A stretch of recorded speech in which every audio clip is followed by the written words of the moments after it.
You are standing in the kitchen, and you are so angry you can barely see straight. Your partner said something, did something, forgot something, and now you are here with your hands shaking, and your heart racing, and words coming out of your mouth that you know you will regret later. You can feel yourself escalating. You can hear the edge in your voice getting sharper, and somewhere in the back of your mind, a small voice is saying, "Stop. This is not going to help. You are making this worse." But you do not stop. You keep going. You say the thing you know will hurt the most. You watch their face change as the words land. You see the pain, the anger, the withdrawal, and instead of feeling bad about it, instead of the guilt or remorse you think you should feel, there is something else. Something darker, a kind of satisfaction, a sense of release, like you needed this explosion, like you were building toward it all day, maybe all week, and now that it is happening, now that everything is breaking apart, you feel almost relieved. And this terrifies you, because what kind of person feels good about causing pain? What kind of person seeks out conflict, creates drama, destroys the very things they claim to love? You tell yourself you will never do it again. You apologize. You promise to be better, and then days or weeks or months later, you find yourself right back here, standing in the same kitchen, or sitting in the same car, or lying in the same bed, watching yourself destroy something good, and feeling that same dark satisfaction as you do it. Or maybe it is not anger. Maybe it is something quieter, more insidious. You have a good thing happening in your life, a relationship that is actually healthy, a job that is actually fulfilling, a period of genuine happiness, and instead of enjoying it, instead of relaxing into it, you feel anxious, waiting for the other shoe to drop, convinced that something bad is coming, and then,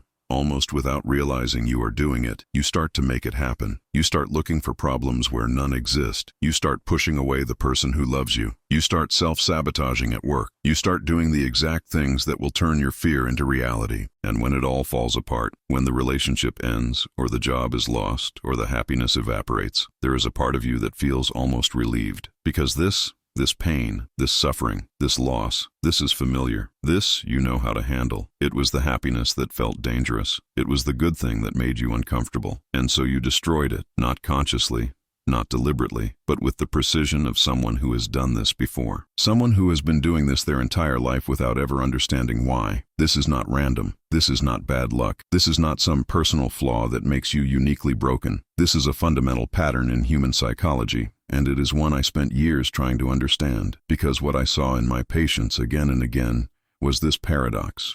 People who said they wanted to get better, but resisted every step toward healing. People who claimed they wanted happiness, but seemed most comfortable in misery. People who sought out pain, who arranged their lives to guarantee suffering, who seemed to have a talent for turning every potential joy into actual anguish. And at first I thought this was simply neurotic behavior, the result of conflicted desires or unresolved childhood trauma. But the more I observed it, the more I realized something much darker was at work, something that challenged everything I thought I understood about human motivation. Because these people were not accidentally stumbling into pain, they were seeking it, craving it, needing it in a way that defied all rational explanation. And if I was honest, if I looked at my own life with the same scrutiny I brought to my patients, I had to admit, I saw the same pattern in myself. This compulsion toward pain, this strange comfort in suffering, this was not an aberration. It was something fundamental to the human condition, and understanding it, truly understanding it, required me to develop an entirely new theory of the mind. The dark truth is this: we do not simply seek pleasure and avoid pain. We are far more complicated than that. We are far more perverse than that. There is something in us that is drawn to suffering, that finds meaning in pain, that cannot tolerate too much happiness or peace or satisfaction. And until you understand this, until you see how this operates in your own life,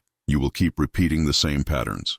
You will keep destroying what you claim to want. You will keep choosing pain over pleasure in ways so subtle you do not even realize you are making a choice. So we need to go deep into this darkness together. We need to look at what most people spend their entire lives trying to avoid looking at, because what you do not understand about yourself will control you. And this particular truth, this craving for pain that lives at the core of human psychology, it is controlling you right now, whether you know it or not. If this is already making you uncomfortable, if you are recognizing something in yourself that you have never wanted to acknowledge, leave your like now, because we are going into territory that most people refuse to enter. And knowing that you are not alone in this, that others are willing to look at these dark truths with you, that matters more than you realize. Let me pause here for a moment because I need to ask you something that matters. Have you ever felt like you are living two lives at once? The one everyone sees, where you smile and function and pretend everything is fine, and the one inside your head, where you are struggling, confused, doubting every choice you make. That split, that exhausting performance of being okay when you are not, it is something Freud understood deeply. And I want you to know something. You are not broken. You are not weak. You are human. And what you are feeling right now, this exact struggle you are carrying,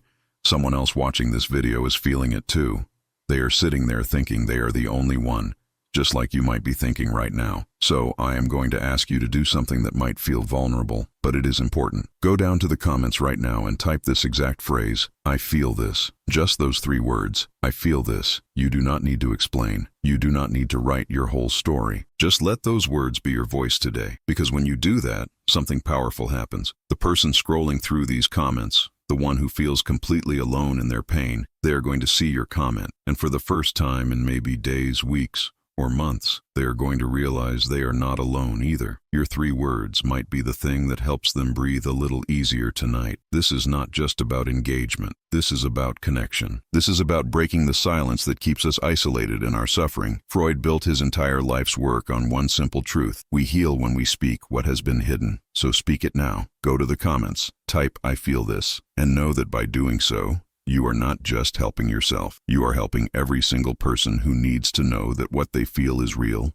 is valid, and is shared. Do it now. I will wait. Let me take you back to where this discovery began for me. In my early work, I was operating under a straightforward assumption, the pleasure principle, the idea that human beings are fundamentally motivated by the pursuit of pleasure and the avoidance of pain. This seemed obvious. Look at any organism, and you see it seeking what feels good and avoiding what feels bad. Simple survival logic. And for years, this principle explained most of what I observed. The infant seeks the breast because it brings pleasure and relief from the pain of hunger. The adult pursues sex, food, comfort, all forms of gratification. The psyche, I thought, was essentially a pleasure-seeking mechanism. The id pushes for immediate gratification. The ego mediates between desire and reality. The superego imposes moral constraints, but all of it ultimately in service of maximizing pleasure and minimizing pain. Then I started noticing the exceptions. Patients who did not fit this model. A woman who finally escaped an abusive relationship only to immediately enter another one just as bad. A man who succeeded brilliantly in his career until the moment of his greatest triumph, at which point he would inexplicably destroy everything through some reckless act. A young woman who cut herself, who burned herself, who found relief not in pleasure but in physical pain. At first I tried to explain these cases through the existing framework. Maybe the woman associated abuse with love because that is what she experienced in childhood. Maybe the man had an overly punitive superego that could not tolerate success. Maybe the young woman was punishing herself for forbidden desires. These explanations made sense intellectually, but they did not capture what I was actually seeing in the room with these patients. Because the look on their faces when they described their self-destructive behaviors, it was not the look of someone being controlled by forces they did not understand. It was the look of someone getting exactly what they wanted. There was satisfaction there, pleasure even. A dark kind of pleasure that had nothing to do with happiness but everything to do with the need being met. And then I began to notice the same pattern in a broader context. The compulsion to repeat. This phenomenon where people recreate their traumas over and over. Not just once or twice, but throughout their entire lives. The child who was neglected becomes an adult who chooses neglectful partners. The child who was criticized becomes an adult who seeks out critical bosses. The child who felt invisible becomes an adult who arranges their life to guarantee continued invisibility. Why? According to the pleasure principle, this makes no sense. If these experiences were painful the first time, why would anyone seek to repeat them? The obvious answer is that they are not seeking to repeat them. They are trying to avoid the original pain and just failing. But I began to suspect something different, something much stranger. What if they were actively, unconsciously, deliberately recreating these painful situations, not in spite of the pain, but because of it, because something in them needed that pain, craved it, could not function without it. This led me to one of my most controversial concepts, masochism. Not just the sexual kind, though that is part of it, but a broader psychological masochism, a tendency to seek out suffering, to arrange one's life to guarantee pain, to find a perverse satisfaction in one's own misery. And here is what I realized. Masochism is not the opposite of the pleasure principle. It is a twisted version of it, because the masochist does experience pleasure, just not where you would expect. The pleasure comes not from relief or satisfaction or happiness. The pleasure comes from the pain itself, from the humiliation, the suffering, the self-negation. There is something about submitting to pain, about bearing it, about enduring it, that provides a deep psychological satisfaction. And once you see this, once you recognize this pattern, you start seeing it everywhere. Think about how people talk about their suffering. Listen to the language, the almost proud way someone describes how hard their life has been, how much they have endured, how much they continue to suffer. There is an identity built around the pain, a sense of specialness, a way of mattering. The person who has suffered the most becomes, in some perverse way, the most interesting, the most deserving of attention and care. And there is a comfort in this role, because if you are the victim, if you are the one who suffers, then nothing is your fault. You are not responsible for your failures because your failures are the result of your suffering. You do not have to change because change would mean giving up the identity that makes you special. Your suffering becomes your badge of honor, your justification, your excuse, your entire sense of self. And giving that up, choosing happiness over suffering, that would mean becoming ordinary, becoming no one, losing the only thing that makes you matter. Or think about guilt, the way it gnaws at you, the way you replay your mistakes over and over, the way you punish yourself mentally for things you did years ago, things that no one else even remembers. Why do you do this? Is it really because you are trying to become a better person? Or is there something satisfying about the guilt itself, something that feels right, feels earned, feels like what you deserve? The guilt becomes a form of self-punishment, and the self-punishment becomes a form of atonement. You cannot undo what you did, but you can make yourself suffer for it. And in that suffering, there is a kind of peace, a sense that you are paying your debt, that you are being appropriately punished, that justice is being served even if you are the only one administering it. This is what I came to call moral masochism, the need to suffer in order to feel morally acceptable. The superego, that internalized voice of parental and social authority, it does not just guide you toward good behavior. It punishes you for bad behavior. And for some people, this punishment becomes necessary. They cannot feel okay unless they are being punished. They cannot feel like a good person unless they are suffering for their sins. And so they arrange their lives to guarantee that suffering. They make choices that ensure failure, relationships that ensure pain, situations that ensure humiliation. Not consciously. They do not wake up and say, "Today I will destroy my life." But unconsciously, systematically, they move toward suffering the way a plant moves toward light, because the suffering serves a function. It satisfies the superego. It provides relief from guilt. It proves that they are paying for their transgressions. But there is something even deeper happening here, something that took me years to fully articulate, because the craving for pain is not just about guilt or identity or repetition. It is about something more fundamental. It is about the death drive, that force within us that seeks not life but its cessation, not growth but dissolution, not complexity but simplicity. And pain, suffering, self-destruction, these are all expressions of the death drive. They are ways of moving toward non-existence, ways of reducing the tension and effort that life requires, ways of surrendering to the gravitational pull of entropy. Because here is the terrible truth. Life is hard. Consciousness is a burden. The constant effort of maintaining yourself, of meeting demands, of navigating relationships, of managing your body and your emotions and your desires, it is exhausting. And some part of you, some deep part that you do not like to acknowledge, wants it to stop, wants the struggle to end, wants the peace that comes only with the absence of desire, the absence of need, the absence of self. And this is why pain can feel oddly comforting, because pain simplifies everything. When you are in pain, you do not have to worry about your ambitions or your potential, or what you should be doing with your life. You just have to endure. When you are suffering, you have a clear purpose. Survive the suffering. When you are destroying yourself, you do not have to face the much harder question of what you would build if you stop destroying. Pain gives you something to focus on that is not the terrifying openness of possibility. It gives you a reason to not try, not risk, not grow. It justifies your stasis. It explains your failures. It becomes, paradoxically, a kind of safety, because the known pain, the familiar suffering that is less frightening than the unknown territory of actual change. Let me give you an example from my practice. A man came to me with what he called chronic bad luck. Every time his life started to improve, something would go wrong. He would get a promotion and then get sick. He would start a relationship and then sabotage it. He would save money and then have some unexpected expense that wiped it out. He described all of this as happening to him, as though he were a passive victim of circumstances. But as we explored his history, a pattern emerged. His mother had been deeply depressed throughout his childhood. She was emotionally unavailable except when he was suffering. When he was sick, when he was struggling, when he needed her, she would come alive. She would care for him, attend to him, make him feel seen. But when he was happy, when he was succeeding, when he needed nothing from her, she would withdraw. She would become cold, distant, almost resentful. And so he learned, at a very deep level, that suffering equals love, that pain equals attention, that the way to matter,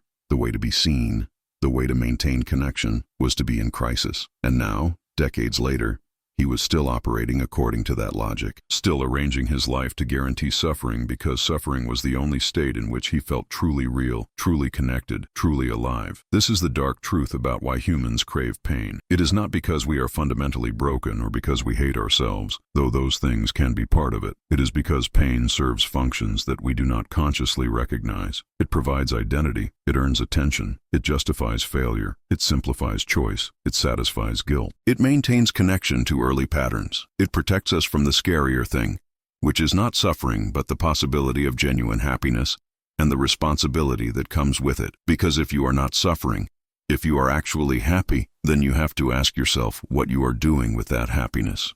You have to create meaning. You have to take responsibility for your choices.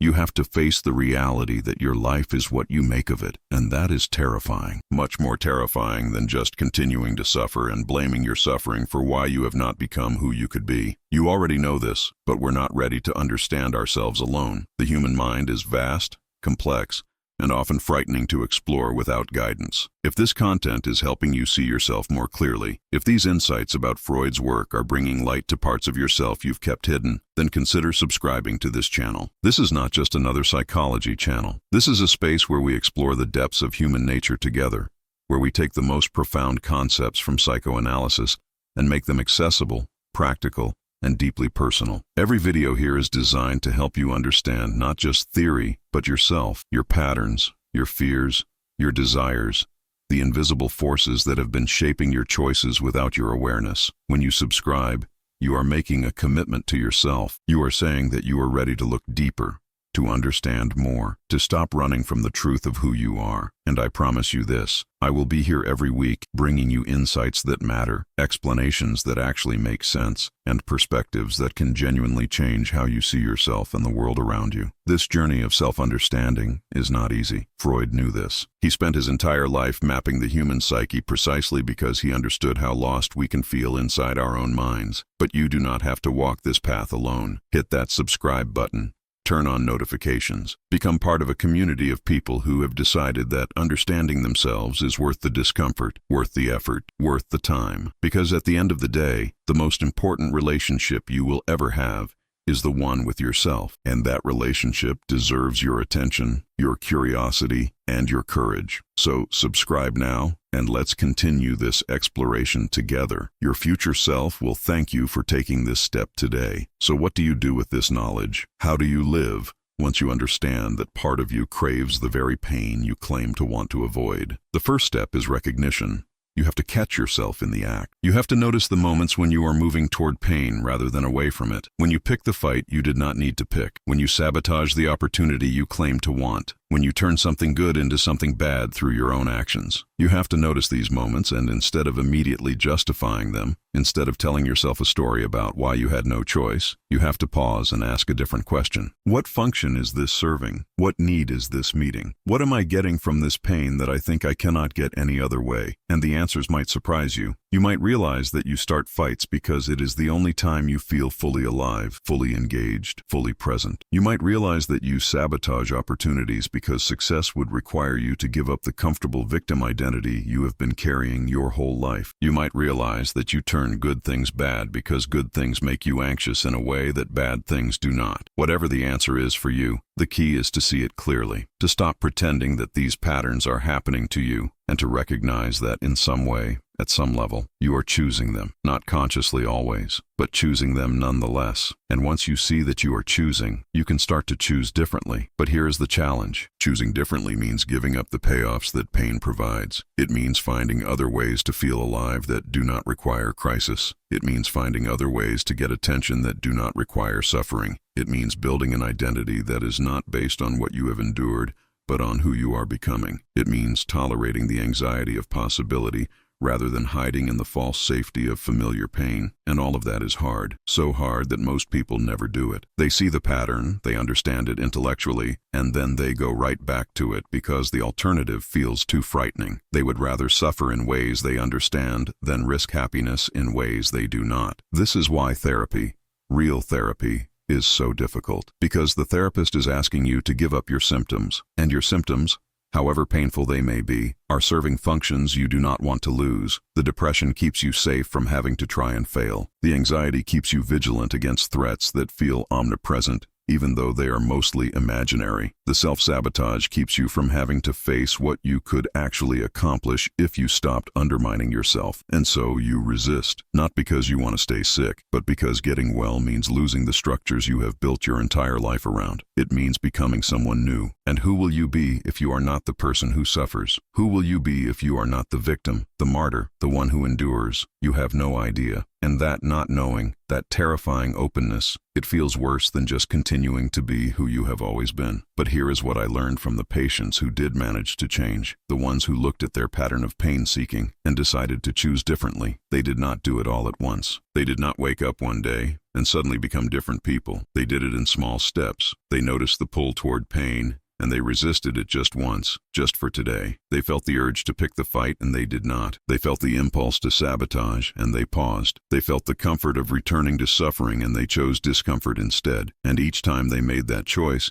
it got a tiny bit easier. Not because the pull went away. The death drive does not disappear. The craving for pain does not vanish. But because they were building new patterns, new ways of being, new identities that were not based on suffering, and slowly, over time, they became people who could tolerate happiness, who could sit with good things without immediately destroying them, who could build something and let it stand rather than tearing it down the moment it got too real. This is the work. This is what it means to truly live rather than just exist, to see the dark truth about your craving for pain, and to choose something else. Not because it is easy, not because you feel like it, but because you have decided that your life is worth more than the familiar comfort of your own suffering. Because you have recognized that the pain you seek is not protecting you, it is imprisoning you. And you are ready, finally, to walk out of that prison, even though the world outside is bright and open and terrifying in its possibilities. Share this video with someone who needs to understand this. Someone who you can see is trapped in their own pattern of pain-seeking. Someone who keeps destroying what they claim to want. Someone who needs to know that this pattern has a name,